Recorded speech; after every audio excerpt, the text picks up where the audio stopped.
All right, folks. Here I have a slightly more challenging binary star system. So if you want, really take a second, pause the video, and read this one. Okay. So here in the diagram given, we have two different figures. Figure on the left says that you have a mass of m and a mass of 2m, and then the figure on the right has a mass of m and a mass of 3m.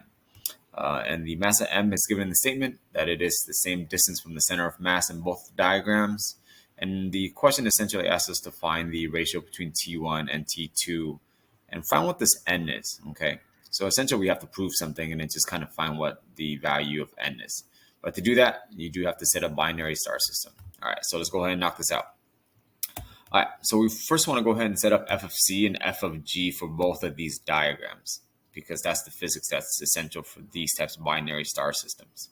All right, so let's go ahead and go from left to right.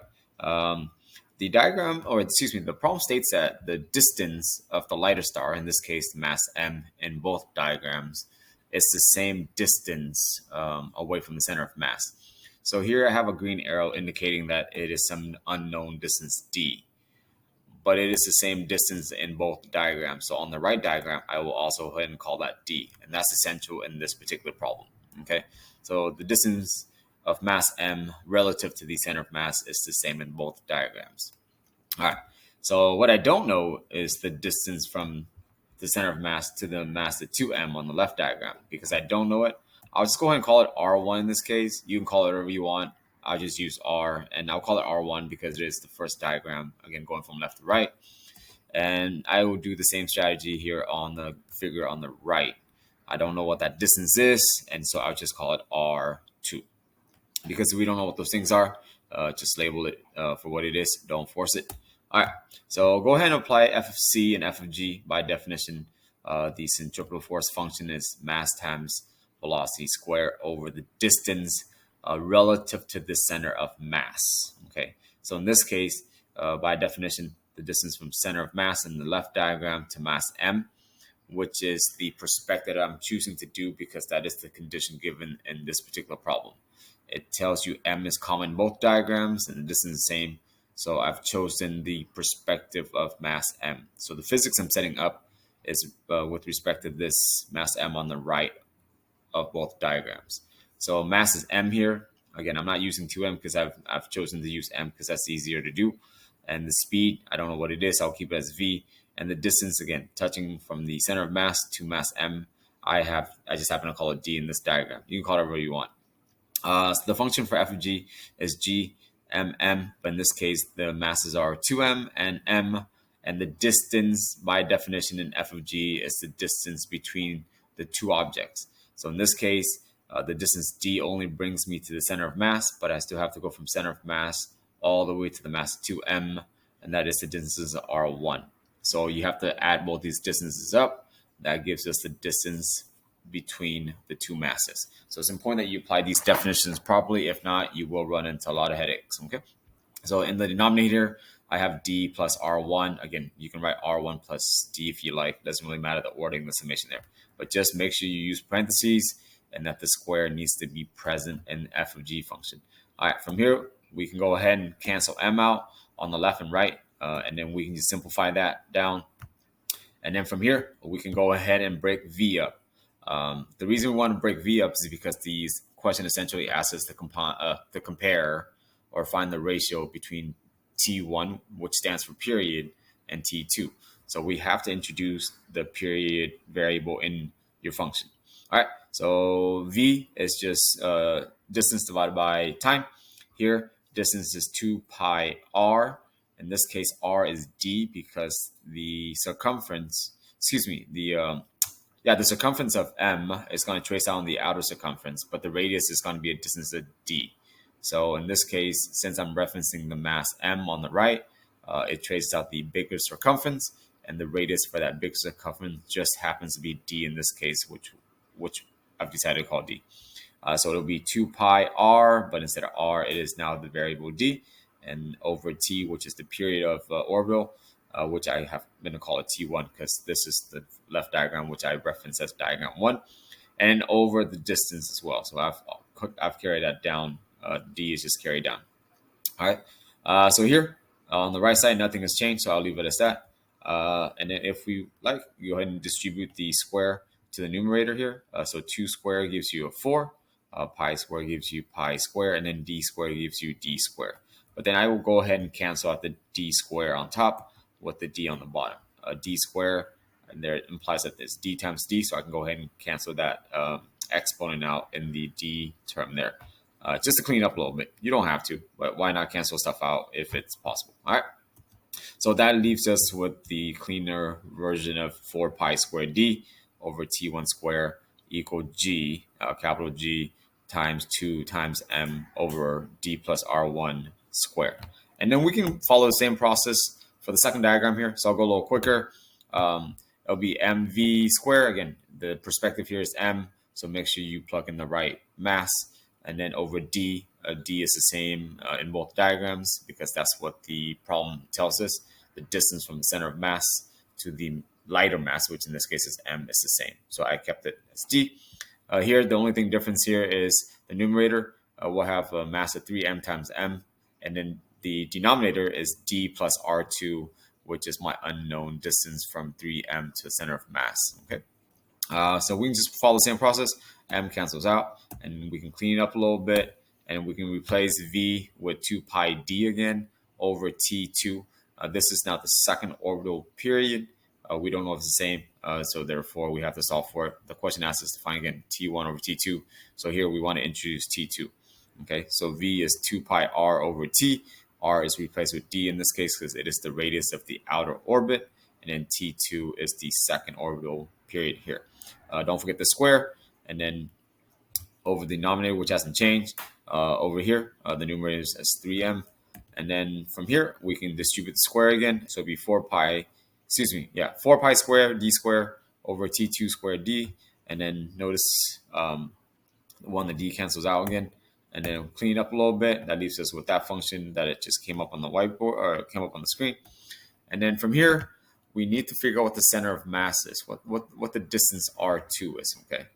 So we need to set up the center of mass function. The center of mass function is pretty easy to do. So if you look at the left diagram here, I have chosen my origin is where the 2m mass is. So on the left side of the cursor here, where I'm going back and forth with my cursor. That's going to be my quote-unquote origin when I'm doing center of mass. Because I've chosen that to be my origin, the 2m mass here lies on x equal to 0. So I don't have to write that term out because 2m times 0 is just 0. But what I do have is from here, from the origin, all the way to m, it is the distance of r1 plus d. So that's where this xcm comes from. So mass on the right is m. The distance away from quote-unquote the origin is r1 plus d. Again, 2m does not contribute to the center of mass based on what I'm doing because it lies on the origin, which I've chosen. And then the total mass on the bottom is just 2m plus m. If we combine like terms, 2m plus m is 3m. And then here, we can go ahead and clean up a little bit again. There's an m on the top outside the parentheses, and then there's an m on the bottom with 3m. So it leaves us with r1 plus d over 3. But then again, based on the diagram, we know what xcm is. Xcm is simply r1, which I have called. Again, you can call whatever you want. So I can replace xcm with r1. So if I replace xcm with r1 down here, I have an r1 term on the left, r1 term on the right. And so from here, I can just clean up a little bit, multiply both sides by 3. So therefore, it would be 3r1. But then again, you notice here you have the same term on both sides of the equal sign. So combine like term. So we have to subtract r1 on both sides. So 3 minus 1 is 2. That leaves us with 2r1 equals d. But to solve for r1, we have to divide both sides by 2. So it sets that r1 is equal to d over 2, which makes sense. The easier strategy, which I hope you employ, is again to think of the diagram as the fulcrum. So here is the mass star 2m. Here on the right, mass of m. I'm not drawing a scale. The distance from center of mass is r1 relative to 2m, and then the distance from m relative to the center of mass is called d in the diagram. So you can visualize this as a torque problem. You don't want things to move because you don't want things to move. The torque must equal in magnitude, but opposite in direction. So here's 2m. It'll want to cause the seesaw here to rotate in the counterclockwise direction, while m will want to cause the system to rotate in the clockwise direction. but it will stay still. So therefore, the fulcrum needs to be put at the center of mass of the system. So if you do torque, the torque function is F times R. Here we have the mass is 2m times G, aka the force of gravity, times R1, measured from the center of mass to where the mass is being placed on the left there. And then on the right side, we have M times G times D. If you are paying attention here, M and G appears on both sides, so we can go and cross out those two variables. And it leaves you with 2R1 equals D, and then to solve for R1, divide both sides by 2. Again, I like the strategy. Hopefully you're familiar with torque. If you're not, just apply center of mass function, but be careful with your reference point. All right. So I will go ahead and use the same strategy to find the center of mass for the diagram on the right in order for me to get rid of R2. So here I've chosen my origin, quote unquote, at the 3m. I'll do that because that way I don't have to worry about the term for the 3m. So if 3m lies at my 0 x-axis, 3m times 0 is just 0. And then from there, all I have to do is really worry about the mass m here relative to the origin that I've chosen, which is 0, 0. So if you do that, mass m here, it is the distance of R2 plus D away from my decision. So again, I've chosen my reference point where 3m is, and that distance from there all the way to m, it is R2 plus the distance D in this diagram. We clean things up a little bit just like the last one, and then leaves us with this function, R2 plus D over 4. And then to solve for D, or excuse me, to solve for R2, combine like terms first. The first step we gotta do is multiply both sides by 4. And then combine like term here would require us to subtract R2 on both sides. So 4 minus 1 is 3, 3R2. To solve for R2, divide both sides by 3. So we have R2 is equal to D over 3. So now that we have an expression for R1, which is D over 2, and we also have an expression for R2, which is D over 3, we can go ahead and substitute into these two terms right here. Okay, so if you look at the work on the left side of the screen, we have a D plus R1, we have a D plus R2 in the denominator. Therefore, we can go ahead and get rid of R1 and R2 and write it in terms of D. So let's go ahead and do it on the next page here. All right, so what I've done here is in order to solve for T1 and T2, I have flipped the whole entire function upside down. So that's just the easiest way for me to just get T1 on top without doing a lot of algebra. So I flipped everything upside down. Because I flipped everything upside down, I can go ahead and replace R1 again with D over 2. So in purple here, D over 2 comes from the previous slide where R1 is D over 2. D plus D over 2 is 3/2 D, and that's it. And then from here, we can go ahead and do the same for the second one. Again, I flipped the whole entire function upside down from the previous slide. So if you need to rewind the video, T2 is on the bottom, but I need to get on top because I need to isolate for it. So what you do on one side, you got to do to both sides. So flip both sides of the function. It looks like this. And then I replace R2 with D over 3 from using the center of mass function there. So pay attention to where I'm substituting. All right, and then combine like term D plus D over 3. It gives us 4D over 3. And then from here, we have a lot of stuff. Now to get it in this format that the question wants, because the question essentially wants us to set T1 over T2, which I will go ahead and do. I already solved for T1 squared. I know it's not T1, but it is T1 squared. And over here, I already solved for T2 squared. So I can just make a statement that resembles what the question asks for. So I have T1 squared over T2 squared. And I can set everything that it equals to over each other. And then from here, we can go ahead and cancel D out. D appears on top and bottom. And then we can go ahead and cancel the 4 pi squared D out because it appears on top and bottom as well. The G cancels out and also the M cancels out. So a lot of things cancels out here. And then from here, really all we have to do is distribute the square here. So 3 squared is 9, 2 squared is 4, and then it sits over a 2 that's left in the denominator that we haven't canceled out. And then in the bottom fraction, we have 4 squared, which is 16. We have 3 squared, which is 9, and that sits over a 3 here. Okay. At this point, however you want to do fraction, it doesn't really matter to me. I'm just going to go with, trying to keep this clean. So therefore, again, 3 squared is 9. That's where that 9 comes from. 2 squared is 4. That's where that 4 comes from. That 2 comes from that denominator where my cursor is. And then for the second fraction, 4 squared is 16. 3 squared is 9. And then it sits over a 3, which is there. And here I've cleaned the top 2 fractions. 9 over 4 divided by 2 is the same as 9 over 8. And then the bottom fractions, which is 16 divided by 9 divided by 3, can be reduced down to 16 over 27. And then from here, we have two fractions. Therefore, dividing by a fraction is like multiplying by the reciprocal of the bottom denominator. So you notice here, in this step is 16 over 27. And the next step, instead of dividing, I'm multiplying by the reciprocal, which is 27 over 16. And that leaves me with this particular value of 243 over 128. But then I need to get rid of the square term. So I need to square root everything.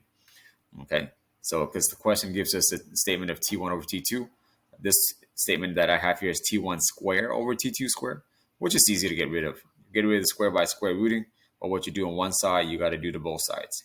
Again, the 243 simply comes from taking 9 times 27. The 128 here comes from 8 times 16. And in this particular step, you just have to recognize that you can, factor 243 to 81 times 3, and then 128 can be broken down to 64 times 2, and then the square root of 81 would just be 9. The square root of 64 would just be 8, and that's going to allow us to make it look like this. So I went ahead and pulled out the 9 and the 8.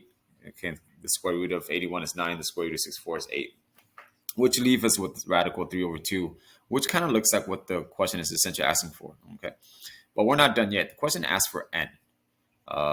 But just based on looking at it, we kind of have it pretty much in the same format. Okay, we have a coefficient in the front, and then we have the term radical 3 over 2.